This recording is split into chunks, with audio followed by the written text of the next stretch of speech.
Alrighty, you guys, I wanted to kick this video off with a bang. So this is one of my favorite projects, actually. I love the way that it turned out. I'm starting off with a pool noodle here, and it's kind of like a corrugated shape, and I'm also using some lightweight spackle. Both of these products are from the Dollar Tree, and I'm using a coarse hair brush to apply the spackle to the entire pool noodle. I'm getting it in all of the nooks and crannies, but the thing I loved about this noodle was the intricate kind of detail to it. I thought it would make a perfect vase for some dried foliage or whatever you wanted to add in there. So I went ahead and applied a generous coat of the spackling to the entire outside of the noodle because it did really resemble foam, so I kind of wanted to give it more of a plasterized effect. And then I went ahead and let that dry for a couple of hours before bringing it outside and giving it a coat of my favorite matte black spray paint by Rust-Oleum. However, you guys, this just was not the color I was going for. I thought it would look amazing, but when I stepped back and looked at it, I just was not a huge fan. So then I went in with this Krylon Lime Wash spray paint, and I'll link all of these below for you guys.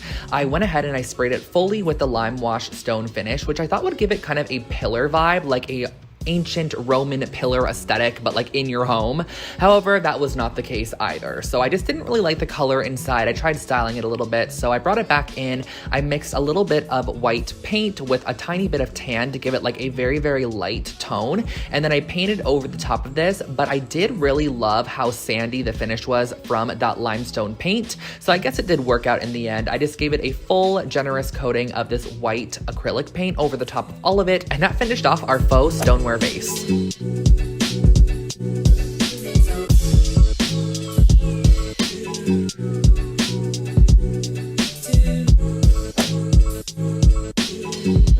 For project number 2, I actually drew inspiration from this bowl that my friend James has in his beautiful new home. I love the way this bowl looks. It's so stunning and organic, so I figured let's create it with a ceramic bowl from the dollar store and also some caulking. So basically what I did for this project was I filled the bowl with a generous amount of the caulking material. So I just pumped quite a bit of it on the inside, and then I'm using my finger to evenly distribute it all around the inside of the bowl. We're basically wanting to create a new texture. And also, guys, keep in mind, this is not a bowl I'm going to be eating out of or washing at all. It's more of a decorative object you could put on a shelf or a coffee table. So I went around, smoothed it around with my finger, and then I also kind of created this little swirly design because he has another bowl in his house, which I forgot to take a photo of, but it has a swirly detail in it, which I also loved. So I went ahead and used my finger to swirl to the top edge of the bowl and just give it a little bit more interest than what it had prior. So this is kind of creating a brand new texture.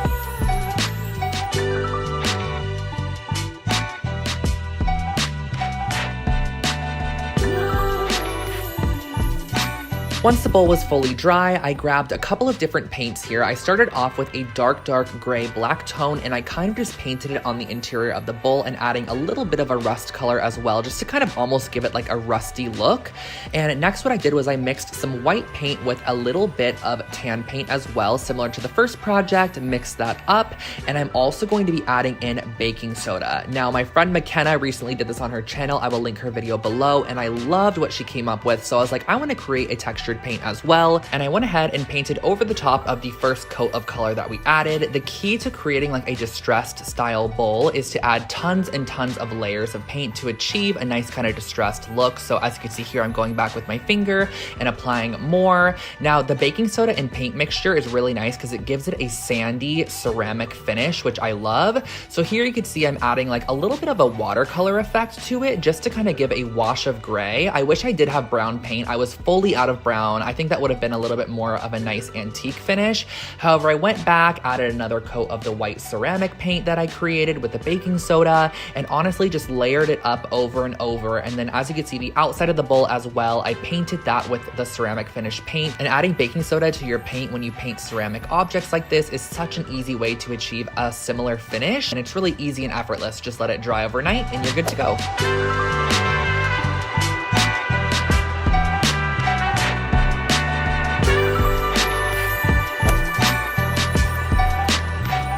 To make a project with some color, of course, so I went ahead and I picked up a couple bags of these colored rocks from the Dollar Tree along with this glass candle holder. Now, I'm going to be using some mosaic grout here. This is white grout.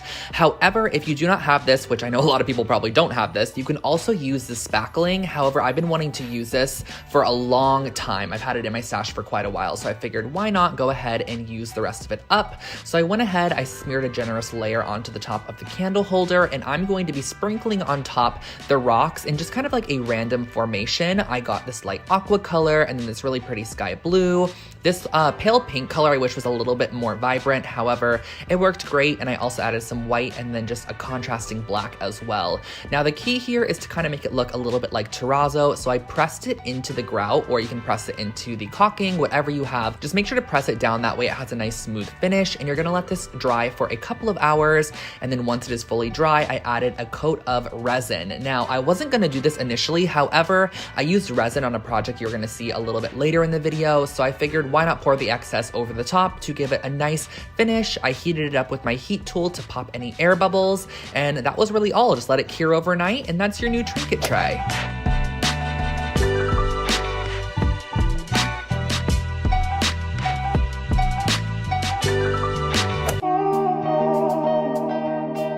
If you know me, you know that I love a good wall decor project, so I picked up some of these wooden beads alongside a couple of faux florals, and of course these wooden beads were just not in my favorite color palette. So I went ahead and I strung them on a string because I felt like this would just be so much easier to paint them on a continuous string, and I also did need to string them on a string for the project anyways, so I strung just a lot of them on a string essentially, so that's what we're doing here. I then went ahead and grabbed this spray paint here. It's in the color Matte Clamshell, which is a perfect in-between of like white and cream, and it's also matte, so I just love this tone. And I went ahead and sprayed the full strand of beads. Now, there's honestly not an easy way to paint these that I have found. If you guys have any ideas, please let me know in the comment section below. However, I just did about 5 coats continuously twisting them, and once they were fully dry, I went ahead and I tied around the string to a dowel here. This is just a 12-inch dowel, and also on the opposite side. So this is the start of our wall hanging here. It's just a really cute little beaded section, and then I also wanted to add the hanging portion, of course, so I went ahead and I wrapped a little bit of string on each of the sides and made sure that there was ample space above for hanging the piece on the wall.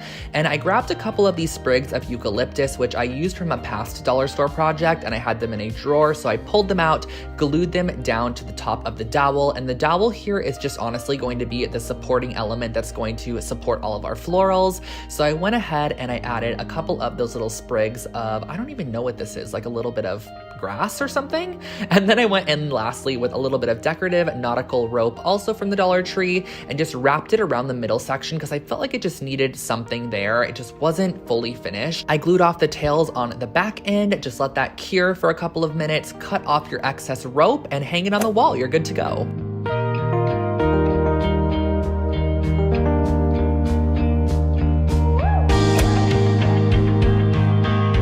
For project number 5, I actually drew inspiration from my friend Justin Ray's YouTube video, which I will link below for you guys. He created these really cool dollar store vases using Mardi Gras beads, and I wanted to do my own take on it as well. So what I started off with was a glass vase and also some of these party beads in a green color. You can choose whatever you want because we are going to be spray painting them.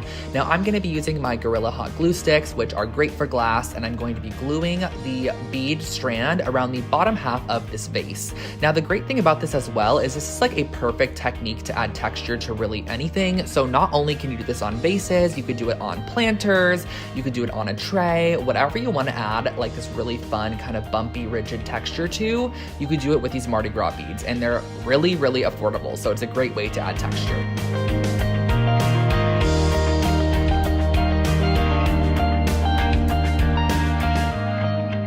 And I popped it into a box, and I'm using this metallic finish Rust-Oleum spray paint in gold, and I just thought this would give such a cool kind of like vintage eclectic vibe to this vase. But not only was I finished there, I then went in with a little bit of this black carbon paint and some water to water it down because I wanted to dip the beaded section into this watery substance to almost give it an antiqued finish on the bottom. I didn't have any black rub and buff or anything that I could easily add an antique look to it with, so I continuously dipped it and dried it in between with a heat gun just to give it like a very tarnished effect to the bottom, and I love the way that it turned out.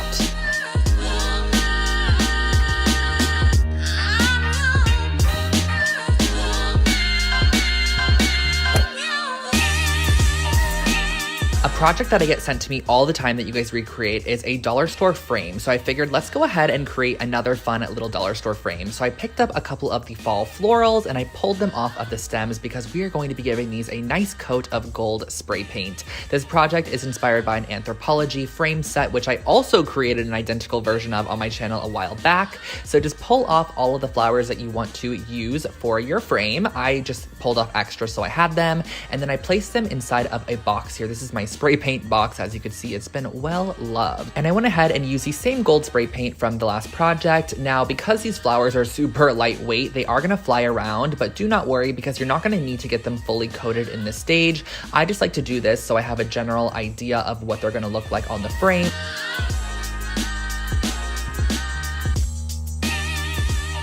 Pop the backing out of your frame so you could work on the front side. And again, this frame is from the Dollar Tree and it's a pretty brass color to start with. And I'm gonna go ahead and lay out some of my florals just randomly around the surface of the frame. I decided that I wanted to keep them kind of to the top right-hand corner. That way, if I used this frame horizontally or vertically, it looked great. So I went ahead and started out with my leaves first. I typically tend to do the leaves first, and then I went ahead and applied on my flowers next. So I just layered them up however I felt like they fit perfectly on there. And you can add as many or as little as you would like.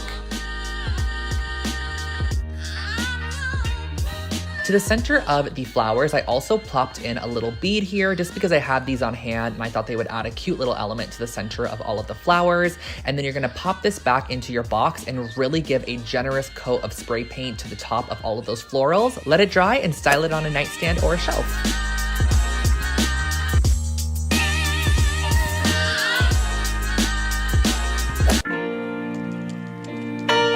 When I saw these ceramic dispensers at the Dollar Tree, I knew I wanted to do something with them, so I figured let's create some beachy bathroom dispensers for lotion and soap. So I started off by applying some caulking to the outside of the ceramic dispenser. Now I just added again a generous coat of this, smeared it on with my finger, no rhyme or reason to this at all because we are going to be kind of finishing off the texture and a little bit with a brush. So I smeared it all around, making sure to get all four sides and also the top section here. You can go ahead and tape off the little like actual top portion where the nozzle screws on if you'd like. However, I just made sure not to get anything on there. And I used a nice coarse brush here to kind of create this very linear texture on the top of the caulking. And all I did was kind of scrape it up and down.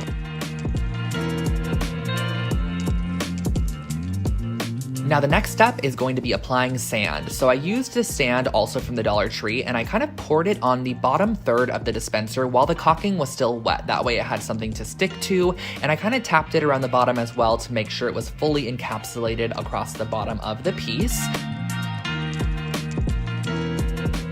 Once that was fully dry, I whipped up another batch of our ceramic paint. So I used a little bit of white acrylic paint along with some baking soda. You're just gonna mix these together, and the more baking soda you add, the thicker the paint is going to be and the more clumpy the texture is. Here you can see I have a nice, smooth, almost frothy finish, which is the finish I typically like to go for. So I went ahead and painted the top section of these dispensers. Wherever the white caulking was, I went ahead and painted over the top of it just to give it a little bit more of a finished look, making sure not to smear it across to the sandy bottom.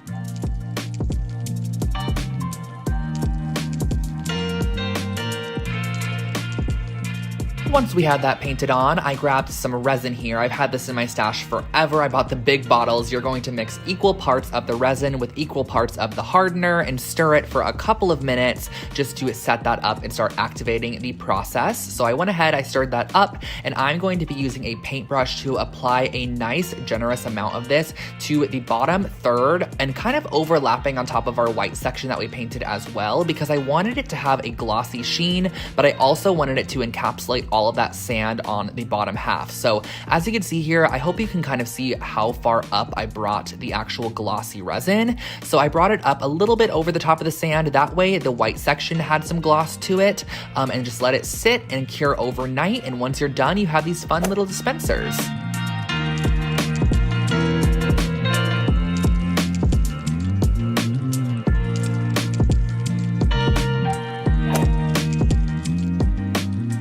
As many of you guys know, Halloween is approaching and the dollar store has so many Halloween inspired goodies. So I picked up this creepy cloth here and I want to turn it into a throw pillow. So I layered 2 packs of it together and then I pulled a bit of canvas, which I'm going to go ahead and cut out a 16.5 by 10.5 inch square on. And those 1/2 inch sections are actually our seam allowance. So the pillow is going to end up being 16 inches long by 10 inches tall. And I used a ruler and pencil to mark this out on the canvas. And then I used some fabric scissors to cut out our canvas panel. Once that was cut out, I went ahead and I placed down my creepy cloth, and I'm going to place this over the top of the creepy cloth. I love saying creepy cloth, by the way, and just press it down.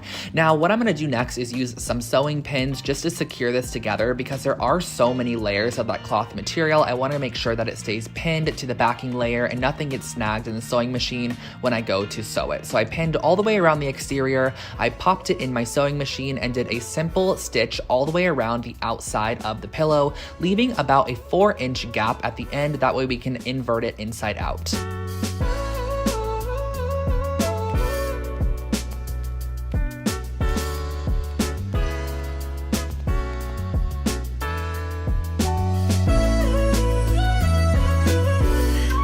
Once you finish sewing it, make sure to flip your pillow inside out. That way the raw edges are gonna be on the inside and the pretty clean sewn edges are now going to be on the outside of the pillow. Here you can see what the front and the back of the pillow is going to look like. I ended up using some scrap polyfill from a project that I did quite a long time ago. So I filled up the pillow through that opening that we left with all of that polyfill. And then once that was fully stuffed, I went ahead and I kind of secured that opening shut with a couple of pins and I ran it through my sewing machine as well, just to secure that edge off. You can go ahead and hand sew it if you'd like to. However, I just did a simple stitch really close to the edge to finish off the pillow.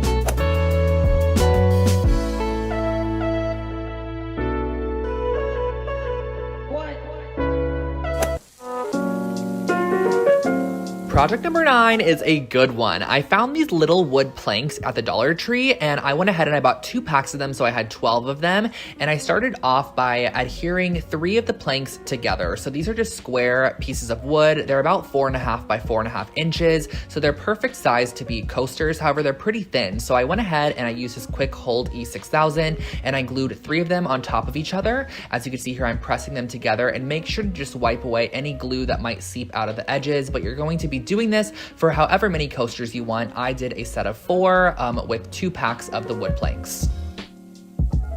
Once those are dry, I used a little bit of sandpaper just to sand down any of the edges, because after I pulled them out from underneath the books, there was quite a bit of glue that had seeped out of the edges. So I wanted to sand off any of that glue. That way, when I went in with the stain I'm using right here, which is the Early American wood stain, it would also stain the edges. So I popped open this can, gave it a good shake prior, and then used just a paper towel to stain the surface of these coasters. Now, I'm only staining about 2/3 of the front side, all of the edges, and the back side. You could just honestly stain the entire thing if you want to. However, I was really low on the stain, so you're gonna see why I only stained 2/3 of the front in just a minute here. I picked up these really cute terrazzo wrapping papers a while back on Amazon, and I just love the way they looked, and I figured they would be perfect for this project. So I started off by pulling one of the prints that I liked the best, and on the back side, I drew a 2-inch line from the edge. That way I knew how much I wanted the terrazzo to go on top of the coaster. I'm gonna be using this Mod Podge hard coat, which is just a, like it says, hard coat sealant, and I'm applying the Mod Podge onto the top of the coaster where we did not stain the right side, because I'm gonna be laying it on top of our terrazzo wrapping paper up to that 2-inch line, and just giving a generous amount of extraness, a generous amount of paper on the left, right, and top sides of this coaster. So I'm gonna go ahead and let this dry for about 30 minutes. And then once that is done, I just went around on the backside and cut off our terrazzo paper with about 1 inch to spare on all of the edges. Once that was cut, you can just go ahead and snip on that gray pencil line as well that you can kind of still see from the paper where we added it initially. Snip across that, because we're then going to add some Mod Podge to those side tabs there. As you can see, I'm going to add it onto the edge and the back side there, and I'm going to flip over that side tab and just press it across the side of the coaster and onto the back side of the coaster, and just make sure it's nice and secure. And then I'm gonna go ahead and cut down to kind of cut out the corners of our paper, because then you're gonna wanna go in and secure the right tab as well. And lastly, you're going to secure that bottom flap, making sure that it overlaps the two left and right tabs. And that's how we're going to be wrapping all of the coasters. It's pretty simple, and there's a lot of different techniques to wrap paper, so whatever you feel comfortable with doing, I suggest doing that. But I went ahead and I wrapped all 4 coasters with our terrazzo wrapping paper. Once that was fully wrapped, I also added a coat of the hard coat sealant onto the top, making sure to only do the terrazzo section first, because if you do start using it on the wood stain section, the wood stain can actually transfer onto the terrazzo paper and just make it look a little bit dirty. So I just coated the entire terrazzo section, and then the wood section, I added a little bit of canvas to the backside. I cut these down to 4" by 4" squares. That way it had a nice soft surface for your tabletop, and I used a bit of Fabri-Tac adhesive to just glue this down to the backside to hide any of the ugliness from that terrazzo paper. And that really finishes off this project. Just let them dry for a couple of hours and you're good to go.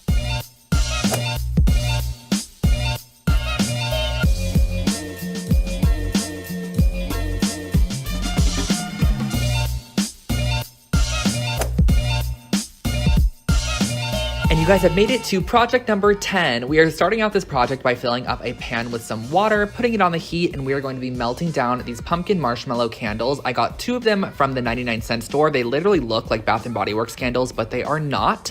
And it takes about an hour to melt these down fully. So I'm gonna go ahead and while they're melting down, grab 2 of these ceramic bowls also from the 99-cent store, and I'm going to glue the bottoms of them together. Now, my friend Peony and Honey on Instagram created a similar planter where she glued 2 bowls together, and I thought that the shape was so cute and perfect for a candle. So I glued these together, brought it outside, and used my terracotta spray paint, which you guys know I love, and I sprayed the entire vessel with the terracotta spray paint. And this just honestly makes it look like it was handcrafted and that it literally was made of a terracotta finish. However, it wasn't. We're just giving it a faux look. So after about 45 minutes, this is where our candles are at, and I'm gonna go ahead and glue in a brand new candle wick. I've had these for a long time from past projects.